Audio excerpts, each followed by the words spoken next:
Welcome to SS culinary. இன்னைக்கு நம்ம சேனல்ல ஒரு டிஃபன் ரெசிபி தாங்க பார்க்க போறோம்.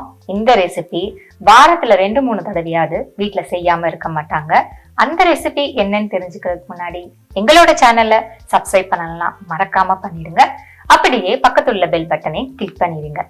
இன்னைக்கு நம்ம பார்க்கக்கூடிய ரெசிபி என்னன்னு பாத்தீங்கன்னா தோசைல நிறைய வெரைட்டி இருக்கு.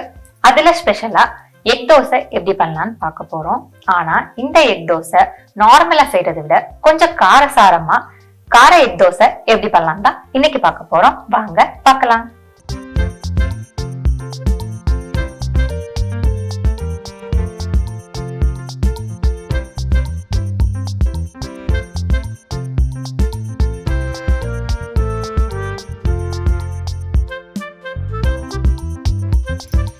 கார எக் தோசை பண்றதுக்கு முதல்ல நம்ம ஒரு சட்னியை ரெடி பண்ணிடலாம். அதுக்கு நான் ஒரு 50 கிராம் மிளகாய் எடுத்துக்கிறேன். நம்பர் கணக்கு பார்த்தோம்னா ஒரு 30 மிளகாய் வரும். நீட்ட மிளகாவை பார்த்து எடுத்துக்கோங்க. இது கூட ஒரு 10ல இருந்து 15 பூண்டு எடுத்துக்கிறேன். பெரிய பல்லா இருந்துச்சுன்னா 10 பூண்டு எடுத்துக்கோங்க. கொஞ்சம் மீடியம் சைஸா இருந்தா 15 எடுத்துக்கோங்க. இது கூட கொஞ்சம் புளி சேர்த்துக்கலாம். ஒரு நெல்லிக்காய் சைஸ் அளவு புளி சேர்த்துக்கலாம். இது கூட மீடியம் சைஸ்ல ஒரு வெங்காயத்தை கட் பண்ணி சேர்த்துக்கிறேன். நீங்க சின்ன வெங்காயம் இருந்ததுன்னா தாராளமா சேர்த்துக்கோங்க. நான் இன்னைக்கு பெரிய வெங்காயம் மீடியம் சைஸா பார்த்து எடுத்துக்கிறேன். தேவையான அளவு கொஞ்சம் உப்பு சேர்த்துக்கலாம். இப்போ நம்ம இதுல கொஞ்சம் தண்ணி ஊத்தி நல்லா நைஸா அரைச்சு கொண்டு வந்துக்கலாம். இப்ப நம்ம ஒரு கடாயில நல்லா தாராளமா எண்ணெய் ஊத்திக்கலாம். 50 ml இருந்து ஒரு 70 ml வர மாதிரி கொஞ்சம் நல்லா தாராளமா ஊத்திக்கோங்க. எண்ணெய் சூடானதுக்கு அப்புறம் 1 டீஸ்பூன் கடுகு சேர்த்துக்கலாம்.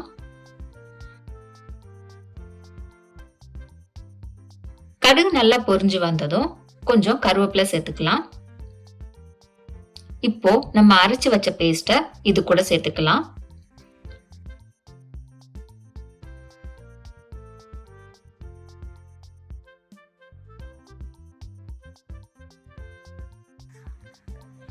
இப்ப இது நல்லா மிக்ஸ் பண்ணிக்கலாம்.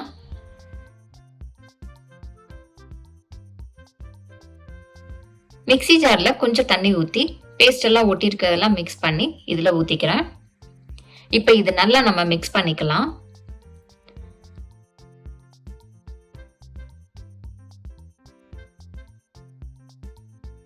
நல்லா மிக்ஸ் பண்ணிட்டு ஒரு நிமிஷம் அப்படியே விட்டுடலாம். இதை நம்ம மீடியம் ஃப்ளேம்ல பண்ணணும், ஹை ஃப்ளேம்ல பண்ணக்கூடாது.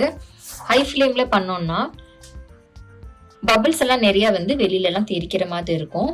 அதனால ஹை ஃப்ளேம்ல பண்ணாம மீடியம் ஃப்ளேம்ல பண்ணுங்க.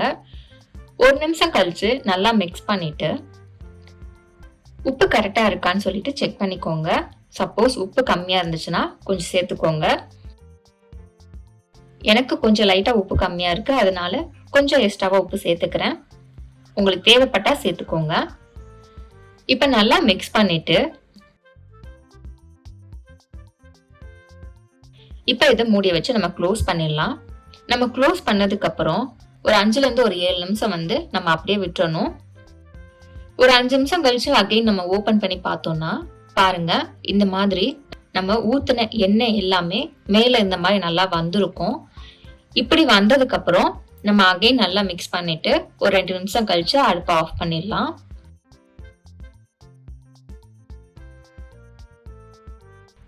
இந்த சட்னி பண்றதுக்கு ஒரு 5ல இருந்து 10 நிமிஷம் கண்டிப்பா எடுக்குங்க. நம்ம எவ்வளவு எண்ணெய் ஊத்துனோமோ குக்காக அந்த எண்ணெய் எல்லாமே வெளியில விடும். ஸோ எண்ணெய் எல்லாமே நல்லா வெளியே விட்டுறதுக்கு அப்புறம் தான் நம்ம ஸ்டவ்வை ஆஃப் பண்ணணும். அது வரைக்கும் நம்ம குக் பண்ணிட்டே இருக்கணும். இந்த மாதிரி குக் பண்ணாதான் சட்னியோட டேஸ்டும் நல்லா இருக்கும். நம்ம ரொம்ப நாள் வச்சு யூஸ் பண்ணலாம். இந்த கார சட்னி நீங்க தாராளமா வச்சு யூஸ் பண்ணலாம். வச்சு யூஸ் பண்ணலாம்னா 1 நாள் 2 நாள் கிடையாதுங்க, 10-15 நாள் ஆனா கூட தாராளமா வச்சு நீங்க யூஸ் பண்ணலாம். ஏன்னா நம்ம இதுல நிறைய எண்ணெய் ஊத்துறோம், புளியும் சேர்க்கிறோம், நல்லா கொதிக்க வைக்கிறோம். அந்த பச்சை வாசனை எல்லாம் போற வரைக்கும் நம்ம நல்லா கொதிக்க வைக்கணும். ஸோ இந்த மாதிரி நம்ம பண்றதுனால இந்த சட்னியை நம்ம தாராளமா வச்சு யூஸ் பண்ணலாம். நீங்க ஃப்ரிட்ஜில் வச்சா தாராளமா 10-15 நாள் மேலேயே நீங்க வச்சு யூஸ் பண்ணலாம். 1 மாசம் ஆனா கூட கெட்டு போகாதுங்க. ஸோ இதை நீங்க ஒரு வாட்டி ப்ரிப்பேர் பண்ணாலே போதும். வாரம் நீங்க வச்சு கார தோசையை தாராளமா சாப்பிடலாம். இப்ப சட்னி ரெடி ஆயிடுச்சு. நம்ம தோசை சுட்டுடலாம். அதுக்கு நான் தோசை தவாவை சூடு பண்ணிக்கிறேன். தவா சூடானதுக்கு அப்புறம் நம்ம தோசை ஊத்திடலாம்.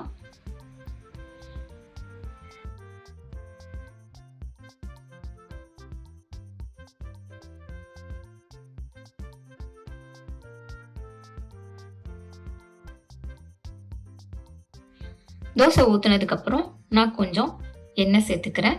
உங்களுக்கு வேணும்னா நீங்க கீ கூட தாராளமா சேர்த்துக்கலாம். நான் இன்னைக்கு நல்லெண்ணெய் சேர்த்துக்கிறேன்.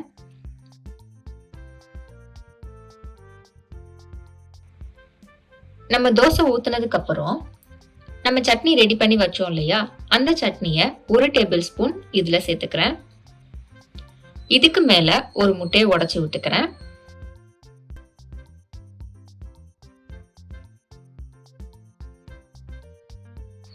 இப்ப ரெண்டுமே நல்லா மிக்ஸ் பண்ணி தோசை மேல நல்லா பரப்பி விடுறேன்.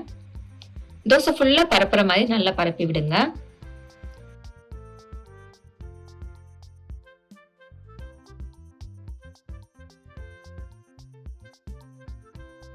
பாருங்க, இந்த மாதிரி ஃபுல்லா பரப்பி விட்டுருங்க.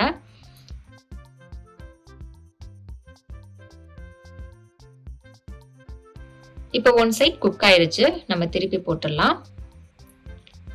நம்ம திருப்பி போட்டதுக்கு அப்புறம் ரொம்ப நேரம் குக் ஆகணும்னு அவசியம் கிடையாது. ஒரு 30 செகண்ட் குக் ஆனாலே போதும். ஏன்னா நம்ம ரொம்ப நேரம் குக் பண்ணோம்னா நம்ம சட்னி மிக்ஸ் பண்ணனால சம்டைம் கருகிரும். இப்ப 2 பக்கமே குக் ஆயிடுச்சு. தோசையை நம்ம ஒரு பிளேட்ல மாத்திடலாம். இதே மாதிரி இன்னொரு எக் தோசையும் நம்ம சுட்டுடலாம்.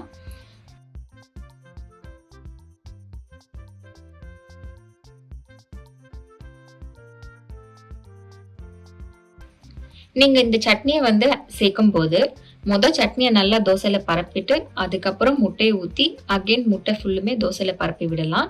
அப்படி இல்லைன்னா ரெண்டுமே அடுத்த டைம் சேர்த்து இந்த மாதிரியும் பரப்பி விடலாம். நார்மல் எக் தோசை சாப்பிட்றதுக்கு இந்த மாதிரி காரமா சாப்பிட்டோம்னா அதோட டேஸ்டும் ரொம்ப நல்லா இருக்குங்க. டிஃபரெண்டாவும் இருக்கும்.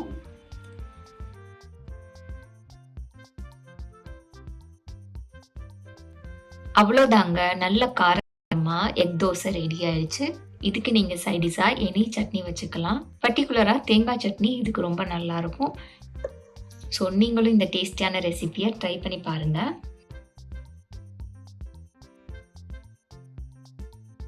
நல்ல காரசாரமா கார எக் தோசை எப்படி பண்றதுன்னு பார்த்தோமா? இந்த தோசை நீங்களும் வீட்டுல ட்ரை பண்ணி பாருங்க. டேஸ்ட் எப்படி வந்ததுன்னு மறக்காம கமெண்ட் பாக்ஸ்ல கமெண்ட் பண்ணுங்க. இந்த கார சட்னி இந்த கார தோசைக்கு மட்டும் யூஸ் பண்ணணும்னு இல்லைங்க. பன்னீர் தோசை, கான் தோசைன்னு சொல்லி என்ன வெரைட்டினாலும் நீங்க டாப்பிங்க்கு இந்த சட்னியை யூஸ் பண்ணிக்கலாம். அப்படி இல்லைன்னா நார்மலா சுட சுட இட்லியோட இந்த சட்னி வச்சு சாப்பிட்டா கூட டேஸ்ட் சூப்பரா இருக்குங்க.